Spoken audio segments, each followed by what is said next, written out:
प्रेमचंद का अफसाना है किरदार अलगू चौधरी, जुम्मन शेख, बूढ़ी काला, समझू सेठ, बीफेमन वगैरह हैं। पंच कहते हैं जज। जज कौन होता है? जो इंसाफ करता है, जो फैसला करता है।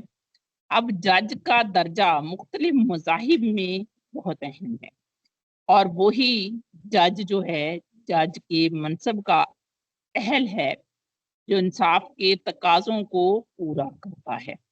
और गांव में बनने वाले पंच या जज जो पंचायत में फैसले करते हैं, आमतौर पर इंसाफ उनके लिए तमाम रिश्तों से बढ़कर होता है।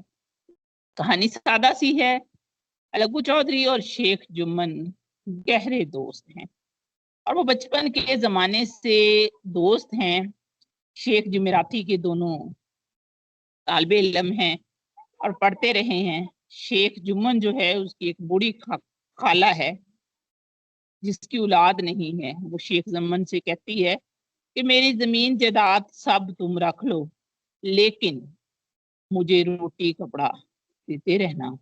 और शेख जुम्मन लालच में आकर खाला को चिकनी चुपड़ी लगाता है और उसकी जायदाद जो है अपने साथ करता है, लगवा लेता है। जैसे ही जायदाद शेख जुम्मन के साथ यानी नाम के साथ लग जाती है, उसके नाम पे मुंतकिल हो जाती है, तो खाला पर जुल्म और ज्यादतियां शुरू हो जाती हैं।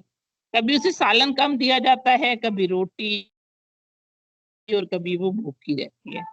खाला आखिरकार इन ज्यादतियों से तंग आ जाती है और गांव के घर घर जाकर अपने ऊपर होने वाले जुल्म को सुनाने लगती है। फिर उसे कोई मशवरा देता है, इस तरह घर घर जाकर बात करने से कोई फायदा नहीं, बेहतर है आप पंचायत कर लो। तो खाला पंचायत बुलाती है और खाला के बुलावे पर पंचायत बैठती है।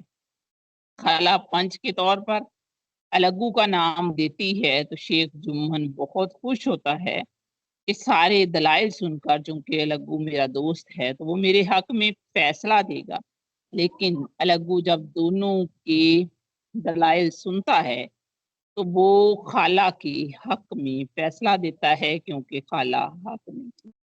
वो कहता है कि शेख जुम्मन जहाँ तो खाला को जायदाद वापस कर दे या उसका नानो नफका बेहतर तरीके से दे।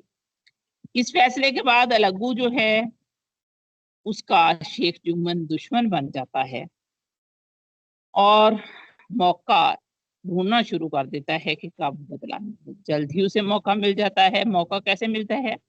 अलगू 2 बैल लाया होता है, एक मर जाता है और एक जो है वो बेच देता है समझू सेठ को। समझू सेठ को जब एक खूबसूरत पला पलाया बैल मिलता है तो वो उसकी कारोबारी जो हिस्स है वो और बढ़ती है। तो मंडी से 2-2 चक्कर जाता है, गुड़, घी, शक्कर, चावल बैल पे लाद कर लाता है और उसे गांव में बेचता है। ज्यादा मेहनत और कम खुराक से बैल बीमार हो जाता है और एक दिन रास्ते में ही मर जाता है। जब बैल मर जाता है तो समझू सेठ का उसे छोड़ देता है और जब अलगू जाके उनसे रकम का जम्मन जब जाके उनसे रकम का मुतालबा करता है तो वो बहुत गुस्से में आ जाते हैं। खूब लड़ाई होती है और फिर दोबारा पंचायत होती है। अब समझू जम्मन को अपना सालस मुकर्रर करता है कि अब ये अलगू के खिलाफ फैसला देगा। लेकिन होता ये कि जम्मन जब दोनों के दलाइल सुनता है तो फैसला अलगू के हक में देता है और उससे साबित हो जाता है कि जब पंच बन जाएं या जज या इंसाफ की कुर्सी पर बैठ जाएं तो मजहब सिर्फ इंसाफ रह जाता है और जज का कोई दोस्त और दुश्मन नहीं होता।